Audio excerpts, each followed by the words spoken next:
वंदे मातरम। बहुत स्वागत आप सभी का एक बार फिर से खंडवा डिफेंस फैक्ट पर। आज की इस वीडियो में हम लोग एक बहुत ही ज्यादा खतरनाक खबर को लेकर डिस्कस करने जा रहे हैं। इस तरह की खबरें बार बार निकल कर आना ये तो भारत के लिए सिरदर्द है ही है, लेकिन स्पेशली ये जो मामला है ये बहुत ही ज्यादा संवेदनशील है। तो आप सभी से निवेदन रहेगा इस छोटी सी वीडियो को पूरा जरूर देखें और साथ ही अपना ओपिनियन नीचे कमेंट बॉक्स में देकर चैनल को सब्सक्राइब कर लीजिएगा। साथ ही वीडियो को लाइक करना बिल्कुल मत भूलिएगा। तो देखिए, मैं आपको पास्ट में कई इस तरह की वीडियोस बनाकर बता चुका हूं जिसमें हम लोगों ने ये जाना कि स्पेशली वेस्टर्न कंट्रीज के जो पायलट्स हैं जो कि रिटायर्ड हो चुके हैं, इनके ऊपर चाइना की दृष्टि है। कई देशों के पायलट्स को इन्होंने हायर किया, अपने यहाँ पर चोरी छुपके बुलाया, उनसे कई तरह की स्ट्रैटेजी जानने की कोशिश की और इनसे अपने पायलट्स को ट्रेनिंग भी दिलवाई। इससे दो तीन चीजें साबित होती है। एक तो ये कि देखिए, चाइना के अंदर पायलट्स को ट्रेनिंग देने के लिए प्रॉपर इकोसिस्टम नहीं है।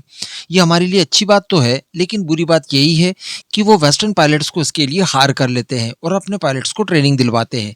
साथ ही ये जो वेस्टर्न पायलट्स हैं जिनको ये लोग हायर करते हैं, ये नेटो की स्ट्रैटेजी जानते हैं, क्योंकि नेटो फोर्सेस के साथ काम कर चुके होते हैं, युद्ध अभ्यास कर चुके होते हैं। तो वो सारी स्ट्रैटेजी भी ये लोग अपने पायलट्स को दिलवा देते हैं। साथ ही वेस्टर्न कंट्रीज के जो फाइटर जेट वगैरह हैं, इनके भी कई सारे सीक्रेट्स ये लोग इस माध्यम से हासिल कर लेते हैं। कई बार इस तरह के खुलासे हुए, कई देशों ने अपने कानून तक परिवर्तन किए, लेकिन चाइना है कि इस मामले में बाजी नहीं आता। लेकिन अब जो खबर निकल कर आ रही है ये बहुत ही ज्यादा गंभीर है, क्योंकि इन्होंने एक फ्रेंच पायलट जो कि रफाल फाइटर जेट को उड़ाता था, उसको भी अपने अंडर में कर लिया। जी हाँ, देखिए, बताया जा रहा है कि फ्रांस में एक फ्रेंच पायलट जो कि नेवी में इनके सर्व किया करता था, उसे हिरासत में लिया है। उससे इस समय पूछताछ की जा रही है। कारण यह है कि उसे चीन को सेना से जुड़े, और यहाँ पर संदर्भ फ्रेंच सेना का है, इनसे जुड़ी कुछ संवेदनशील जानकारियां ट्रांसफर करने का आरोप लगाया गया है। यानी इन्होंने फ्रेंच नेवी के कुछ सीक्रेट्स चाइना को ट्रांसफर किए हैं। इस तरह का आरोप इस पायलट के ऊपर है और इसे इस मामले में गिरफ्तार करके इस समय पूछताछ की जा रही है। इसका नाम पियरे हेनरी गुएट बताया जा रहा है। मैं आपको बता दूं कि इस पायलट के पास फ्रांस के साथ साथ कनाडा की भी नागरिकता है, यानी दोहरी नागरिकता है।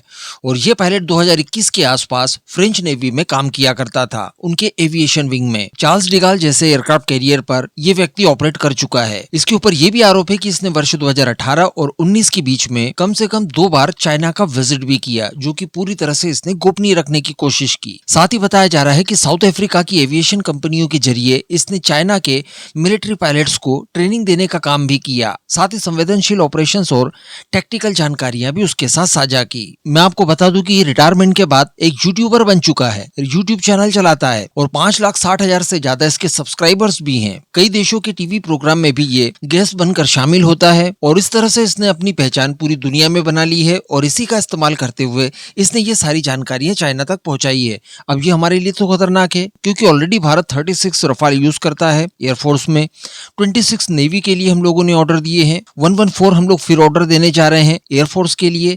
तो कहने का मतलब इंडियन एयरफोर्स के लिए, नेवी के लिए रफाल फाइटर जेट बहुत ही ज्यादा इंपॉर्टेंट होगा अगले लगभग 2-3 दशकों तक। ऐसी परिस्थिति में चाइना को इसके सीक्रेट्स मिल जाना ये काफी गंभीर है। इससे पहले भी हम लोग इस तरह की चीजें कतर वगैरह से देख चुके हैं, क्योंकि कतर के पास भी रफाल जेट्स उपलब्ध हैं और साथ ही कतर के काफी अच्छे संबंध हैं हमारे दो एनिमीज टर्की और पाकिस्तान से। तो वहां से भी इस बात की शंकाएं हमेशा बनी रहती है कि रफाल के सीक्रेट्स इनके हाथों ना लग जाए। तो इन सब चीजों को मैनेज करने की आवश्यकता है। लेकिन मैं आपको सबसे मेन बात बता दूं कि यही वो फ्रेंच पायलट है जिसने ऑपरेशन सिंदूर के दौरान भी महत्वपूर्ण भूमिका निभाई भारत के खिलाफ और साथ ही रफाल जेट्स के खिलाफ। जी हाँ, ये चाइना का इतना बड़ा पिट्ठू बन गया कि इसने ऑपरेशन सिंदूर में भारत और भारत के द्वारा इस्तेमाल किए गए रफाल जेट्स को बदनाम करने की कोई कोशिश इसने नहीं छोड़ी। मैं आपको बता दूं कि ऑपरेशन सिंदूर के दौरान 10 मई 2025 को इसने अपने यूट्यूब चैनल पर एक वीडियो पब्लिश किया और इसने उसमें दावा किया कि पाकिस्तान एयरफोर्स ने jet and C fighter jet में लगी PL-15 का इस्तेमाल करके भारतीय रफाल फाइटर जेट को मारकर गिरा दिया। बाद में इसने कुछ और वीडियोस पब्लिश की अपने यूट्यूब चैनल पर, जिसमें इसने जेट एंड सी और JF-17 जैसे फाइटर जेट्स के ऑपरेशन सिंदूर के दौरान अच्छे प्रदर्शन की बात कही। PL-15 मिसाइल को भी रफाल किलर इसी ने नाम दिया। और वास्तविकता क्या निकली आज हम सभी जानते हैं कि भारतीय वायुसेना का एक भी रफाल जेट बताया जाता है कि शॉट डाउन नहीं हुआ। और हम लोगों ने कुछ ही समय पहले उस टेंडर के डॉक्यूमेंट देखे थे, जहां पर भारतीय वायुसेना ने अपने पूरे 36 रफाल के लिए मेंटेनेंस ओवरहॉल के लिए टेंडर जारी किया है, जिससे ये पता चलता है परोक्ष रूप से कि भारतीय वायुसेना के पूरे 36 रफाल एज इट इज हैं, कोई भी शूट डाउन नहीं हुआ है ऑपरेशन सिंदूर के दौरान। अब इस पूरे मुद्दे पर दोस्तों आपका क्या मानना है, नीचे कमेंट करके जरूर बताइएगा।